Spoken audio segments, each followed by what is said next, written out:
Tôi tự nhìn lại mình, nhận thấy mình được đào tạo một cách bài bản về truyền thông, lại có hơn 10 năm kinh nghiệm thực tế làm trong lĩnh vực xuất bản tạp chí, có rất nhiều mối quan hệ với các doanh nghiệp.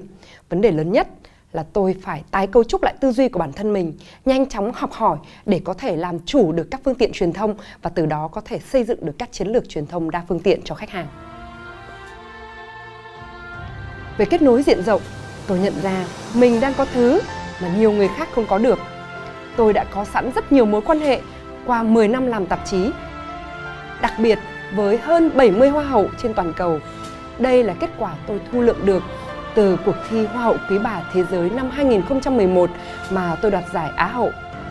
Tôi cần kết nối lại tất cả các mối quan hệ này để tạo ra một mạng lưới truyền thông đa quốc gia.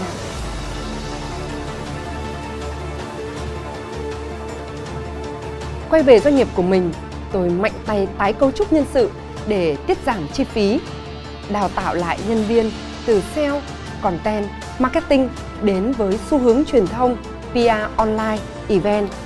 Chúng tôi tập trung đầu tư sâu về chất lượng sản phẩm, mở rộng kết nối mạng lưới. Đặc biệt, xây dựng rất nhiều các chương trình sự kiện có chất lượng. Chỉ sau 1 năm, doanh nghiệp của tôi đã thay đổi căn bản, từng bước trở thành những đơn vị mạnh về truyền thông trên mạng xã hội, xây dựng mạng lưới và tổ chức event có uy tín trong nước và quốc tế. Các nhãn hàng đã dần quay lại đặt vấn đề. Các thương hiệu lớn đã tìm đến chúng tôi đặt vấn đề để tư vấn chiến lược toàn diện. Năm 2014, doanh nghiệp của tôi quay lại thế cân bằng.